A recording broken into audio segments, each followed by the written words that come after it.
Hi students, this is another video, a summary wide video on liver function tests. So you can prepare a good notes based on the previous video and this video. So as per your syllabus, you are having bile pigment metabolism, plasma enzymes and prothrombin time. So bile pigment metabolism test చూద్దాం first. So bile pigments అనేవి ఎలా తయారవుతాయి బాడీలో and what are the test. So bile అనేది it's a heme degradation product. Okay, so of course not the bile composition, bilirubin and biliverdin. So they are bile pigments present in bile. So ఈ bilirubin అనేది ఎలా form అవుతుంది? Him catabolism వల్ల form అవుతుంది. రోజుకి 250 to 300 mg of bilirubin is formed in the reticuloendothelial system. So అది reticuloendothelial system తెలుసు మీకు, spleen, of course even liver. అవి డిగ్రేడ్ చేసిన తర్వాత జనరల్ సర్క్యులేషన్లోకి రిలీజ్ చేసేస్తాయి. ఆ జనరల్ సర్క్యులేషన్లో ఈ బిలిరుబిన్ ఏంటి? Water insoluble bilirubin. This is called unconjugated or indirect bilirubin. So ఆ ఇండైరెక్ట్ బిలిరుబిన్ ఏంటి? ప్రోటీన్ బౌండ్ కొలాయిడల్ ఫామ్లో ఉంటుంది, డిజాల్వ్ అవ్వదు. సో అవుతుంది through general circulation this indirect or unconjugated bilirubin goes to liver and there it gets converted into direct or water soluble or conjugated bilirubin. అర్థమైంది కదా? Reticuloendothelial system ముందు heme నుంచి bilirubin తయారు చేస్తుంది. అది insoluble or indirect or unconjugated bilirubin అంటాం. అది త్రూ సర్క్యులేషన్ లివర్కి రీచ్ అయ్యి it is converted into a conjugated form bilirubin diglucuronide అనేటటువంటి ఫామ్లోకి, వాటర్ సాల్యుబుల్ ఫామ్లోకి కన్వర్ట్ అవుతుంది. That is called direct or conjugated bilirubin. First ఈ రెండు ఫామ్స్ తెలియాలి మీకు. ఓకే, అప్పుడు లివర్ వచ్చిన తర్వాత ఏమవుతుంది? లివర్ నుంచి it secretes through this water soluble bilirubin through బైల్లో స్టోర్ చేసి బైల్లోంచి మళ్ళీ డ్యూడినంలోకి సెక్రీట్ చేస్తుంది. So after entering duodenum and entering in the intestine, there intestinal enzymes will convert this bilirubin to various products like streptobilinogen, urobilinogen, streptobilin, urobilin.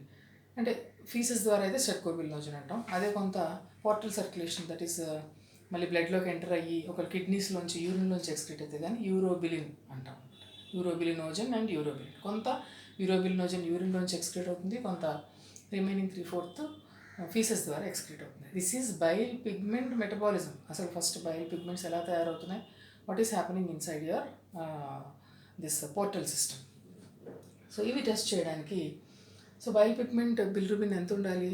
0.2 to 1 mg per 100 ml ఉండాలి. అది 1 mg దాటిందంటే అర్థం ఏంటంటే jaundice ఉంది అని అర్థం. Clinical jaundice is present. So అది test చేయడానికి Van den Bergh test చేస్తాం. And intensity of jaundice is measured by icteric index. Van den Bergh test అంటే ఏంటి? Serum or plasma when it is mixed with diazotized sulfanilic acid తోటి mix చేసినప్పుడు, okay, ఇమీడియట్గా within 1 minute reddish violet colour కనుక వస్తే దాని అర్థం ఏంటంటే అందులో డైరెక్ట్ బిలిరుబిన్ ఉంది అని, కాంజుగేటెడ్ బిలిరుబిన్ ఉంది అని. This is called direct van den Bergh test. Okay, so colour రాలేదు, ఇమీడియట్గా within 1 minute reddish violet colour రాలేదు, కొంచెం ఆల్కహాల్ వేసాము అందులో, ఓకే, దాని కలర్ వచ్చింది reddish violet colour. That is అందులో అన్కాంజుగేటెడ్ బిలిరుబిన్ ఉంది. సో అది ఆల్కహాల్ వేయగానే అది కాంజుగేటెడ్ బిలిరుబిన్ కింద కన్వర్ట్ అయ్యి మనకి డైరెక్ట్ టెస్ట్ వచ్చింది. This is called direct van den Bergh reaction.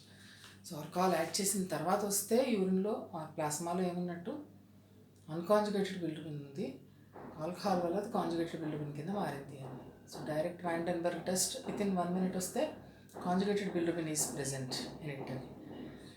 సెకండ్ది ఇండైరెక్ట్ వాండెన్బర్గ్ టెస్ట్ అంటాం. థర్డ్ది బైఫేజిక్ రియాక్షన్ అంటాం. బైఫేజిక్ రియాక్షన్ అంటే ఏంటి? ఇఫ్ ఫెయింట్ పింక్ కలర్ వచ్చి స్లోగా 2 to 3 minutesకి కలర్ డీపెన్ అయితే both conjugated and unconjugated bilirubin ఉన్నట్టు. దాన్ని బైఫేజిక్ రియాక్షన్ అంటారు. సో ప్లాస్మాలో both conjugated and unconjugated bilirubin ఉన్నట్టు అనమాట. This is principle of van den Bergh reaction used to test bile pigment metabolism or jaundice. Icteric index అంటే ఏంటి? Icteric index is to measure the degree or intensity of jaundice. Okay, ఈ test ఏం చేస్తాము? Our serum or the urine is diluted with saline, normal saline, until it matches the color of 1 in 10,000 solution of potassium dichromate. ఆ solution తయారు చేసి పెట్టుకుని ఆ కలర్తో match అయ్యేంత వరకు మన యూరిన్ని నార్మల్ సలైన్ తోటి డైల్యూట్ చేసుకుంటూ వెళ్తాం. ఎప్పుడైతే మనకి ఆ కలర్ మ్యాచ్ అవుతుందో, ఎంత మనం నార్మల్ సలైన్ ఎన్ని యూనిట్స్ యాడ్ చేసామో ఆ యూనిట్స్ని ఇక్టరిక్ ఇండెక్స్ అంటాం. Okay, this test also you can see in the previous video. So 4 to 6 units ఉండాలి ఇక్టరిక్ ఇండెక్స్, అది నార్మల్. మోర్ దాన్ 15 యూనిట్స్ ఉంటే కనుక ఇక్టరిక్ ఇండెక్స్ అది jaundice, clinical jaundice is present అని చెప్తాం అనమాట. So icteric index is also important. So next ఇవన్నీ colour టెస్ట్లు. ఆల్రెడీ టెస్ట్ అనే వీడియోస్లో చూశారు. హేజ్ సల్ఫర్ టెస్ట్, వైల్డ్ సాల్ట్స్ ప్రెజెన్స్ని, సల్ఫర్ పౌడర్ని యూరిన్ని మిక్స్ చేస్తే కనుక సల్ఫర్ కిందకి సింక్ అయిపోతే వైల్డ్ సాల్ట్స్ ఎక్కువ ఉన్నట్టు. Fouchet's test, okay, this is also pista green colour, yellow bilirubin is converted into pista green color by addition of Fawcett's reagent. So indicates bilirubin. Mellin's test, ఇది కూడా bilirubin టెస్టే. Concentrated nitric acid plus మన urine sample కనుక రెండు mix చేస్తే different colours వచ్చేస్తాయి అనమాట. Okay, ఆ కలర్స్ టెస్ట్ ప్రొసీజర్, కలర్ టెస్ట్లు అన్నీ కూడా మీకు ఇందాక వీడియోలో పెట్టాను. ఎర్లీస్ టెస్ట్ ఇది కూడా అంతే. ఎర్లీస్ టెస్ట్ ఇది paradimethyl amino benzaldehyde. Okay, so నార్మల్గా అయితే పింక్ కలర్ రావాలి. రెడ్ కలర్ వచ్చిందంటే కనుక హిమోలైటిక్ జాండిస్ ఉన్నట్టు. Detects urobilinogen. Next Schlesinger's test. Schlesinger's test is also to test urobilin. Schlesinger's test. So ఇవన్నీ different colour test, that's all.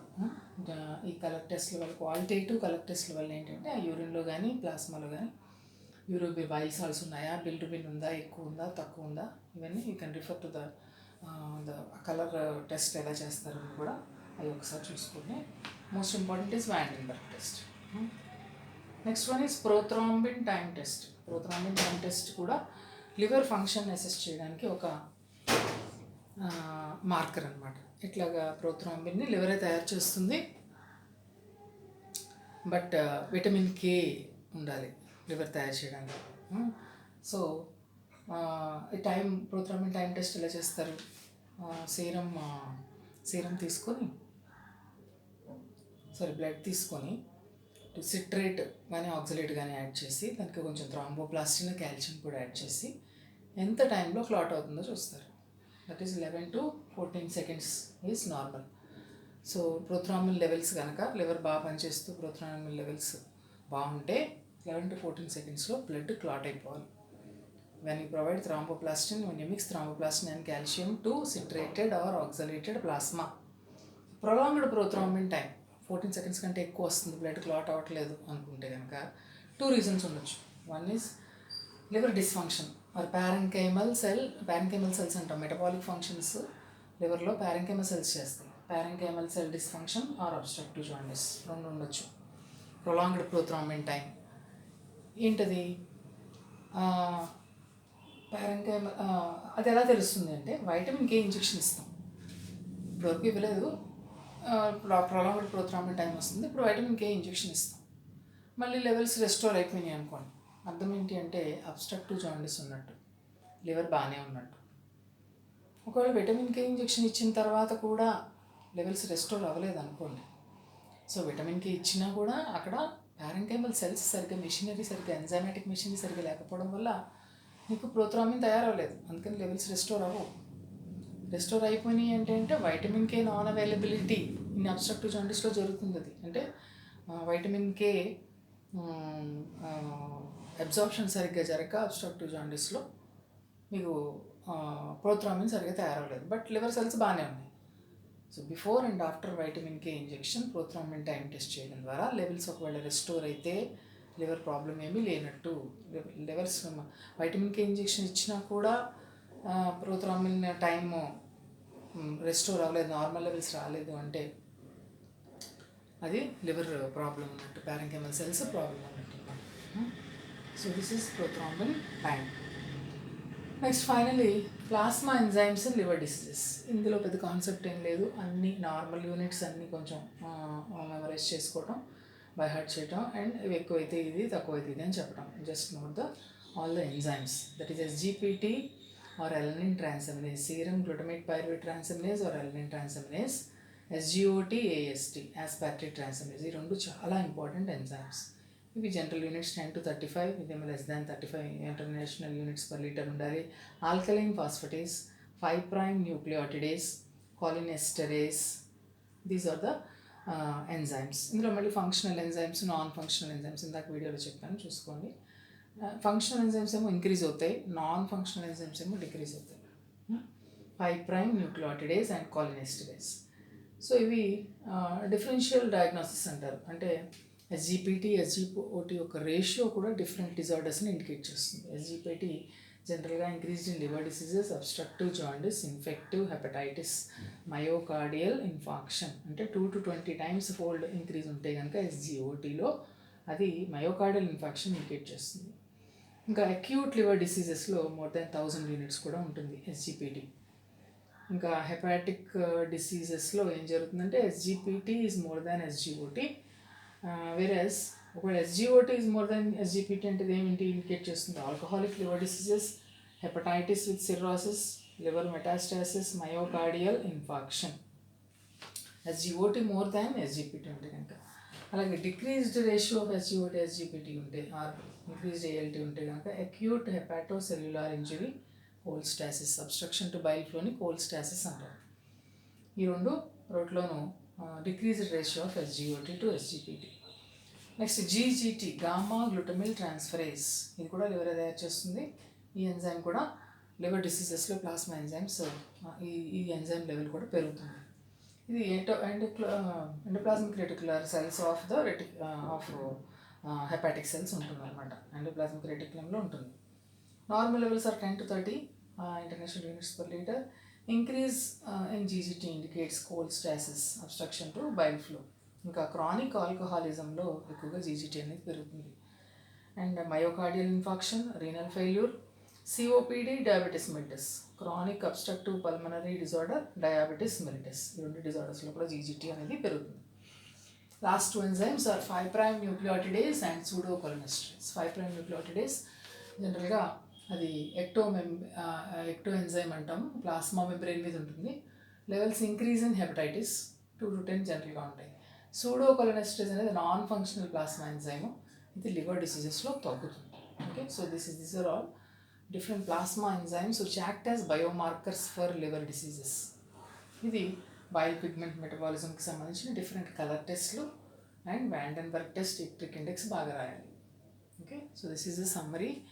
So see in the previous video with all those pictures, and this is a summary video of how to actually prepare the notes and how to present this topic nicely.